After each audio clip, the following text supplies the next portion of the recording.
Questions, please? Coach, talk about the end of the first half scenario with Jermaine Haley getting that dunk near the buzzer. I mean, do you believe that was the turning point in the game, or describe that scenario? I think we came out really flat, and we kept trying to sub and get the right group in there that we could do a better job defensively. The defense turned everything around for us. We started taking things away. They weren't able to run what they want to run, and we got a couple steals, led the layup. So I think the defense. I mean, everybody I got can dunk. I've all played defense. I was happy with those guys at guard. Bob, yesterday you mentioned that they were going to be probably the biggest team that you guys had faced this season. How much did that size bother you at the start, you think, and did you think maybe they would be as physical as they were? Well, I watched them on film. I knew they'd be physical. And they're not just big, they're skilled. They pass it well, they shoot it well. It's just, that's what I kept telling our guys. We got to push them out of their comfort zone. If you let them play comfortable, they're really good. Really, really good. How are you, Justin? Good. You're a late arriving crowd. Who's your kind of crowd, wasn't it? Bob, you may have been asked this, but just the postseason experience, what's the team get out of it? Well, I think every time these guys play, they get something out of it. Derek and Jordan didn't play particularly well today for them. I mean, most guys get 10 rebounds, they played pretty well, but we've come to expect a whole lot more from Derek and, excuse me, and honestly, we've come to expect a whole lot more from Jordan, so. I was just, I was happy we finally started playing defense. I mean, when you let them just kind of do what they want to do, they're really good. They pass it well, they shoot it well. When we started pushing them out further, they were starting their offense out further. We were in passing lanes. What turned the game around probably was the 2 steals at the end of the first half. And then, I think when you have to work that hard to get the ball, it wears on you a little bit. And we couldn't get any transition in the first half. And then, about halfway through the second half, we got a bunch of transition. I was just going to ask about Jermaine Haley's transition in the second half. His length, size, is that maybe, him scoring in transition, maybe one of the best parts of his game? Or? Well, I think taking it to the basket is, whether it's in transition or whether it's in half court. Right. We try to run some things to kind of turn him loose where he can get it at the rim. He just, early couldn't get anything to go down. He had pretty good shots early. We ran a set for him, and we ran a set for him to start second half. And that one didn't go down, and then after that, he kind of got it to go down.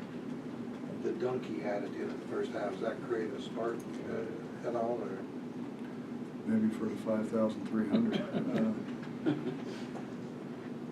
No, I think what got our guys more excited was we kept the ball alive. We kicked it ahead because we hadn't gotten anything in transition. So I think when our guys came in the locker room, they were more pleased with the fact that, because I was on them for a whole half about we got a guard. We're not taking things away from them, and I think they felt a whole lot better.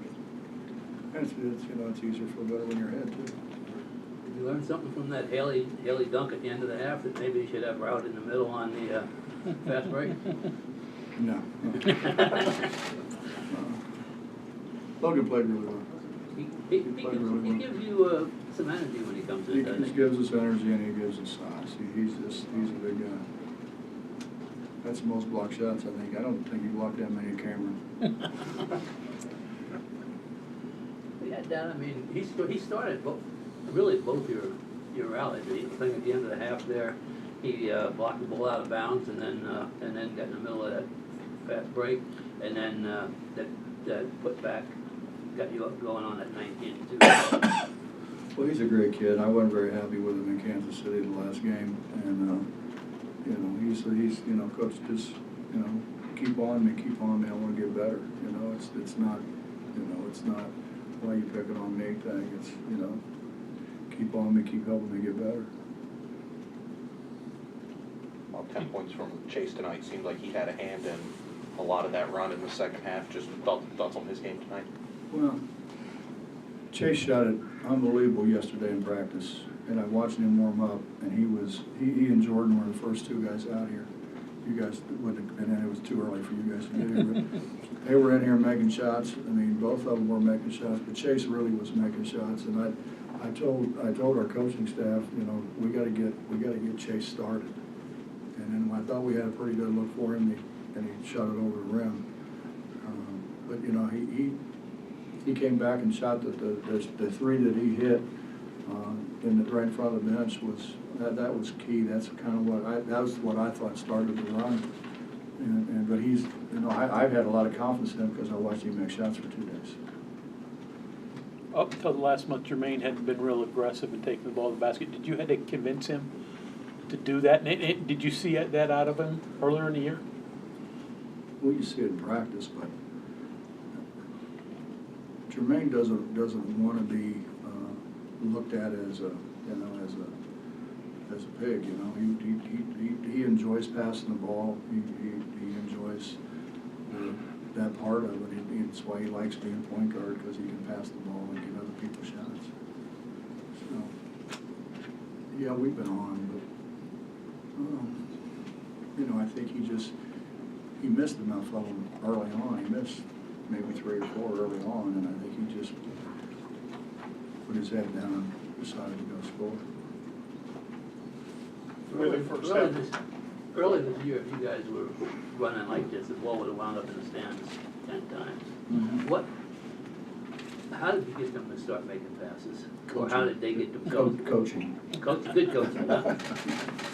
No, we just, you know what we did, Bob, this sounds crazy, I know, but I got so tired of it that we started doing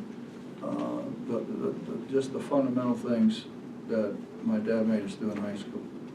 And so we were doing stops and starts and pivots and reverse pivots and full pivots and back pivots and everything else. And then we put them over on the toss back with a guy in front of them. And so they had to pass the ball past the guy who was guarding them to the toss back and have it come back to them. And I think it's really helped us. And you know, they kind of like it too. It's kind of fun for them. It's different. And at this time of the year, you kind of look for something that's different. But I think those tossbacks really helped us. And I'm not getting a cut for any tossback soap. Let's get that out right now. The way the first half played out, it could have been a thing where frustration would have set in, because, like you said, your team did get a lot of good shots. Some bad things happened that didn't, maybe they didn't deserve. Does it speak to how far Who this were you team talking has about come? being frustrated? Because I was frustrated as hell. Well, players, but they didn't let it affect their play, it didn't seem like. Does it speak to? Well, I think we came out with more resolve. I mean, we were throwing passes, hitting guys in the head and everything else in the first half. I mean, they know they were bad. I mean, they know when they're bad. Half joking here, but would any chance that you would think about playing at Myrtle Beach next week? Absolutely none. I like Cliff a lot. Maybe if Cliff brought the old band back. He used to be a singer. Anything else? Thanks, Coach.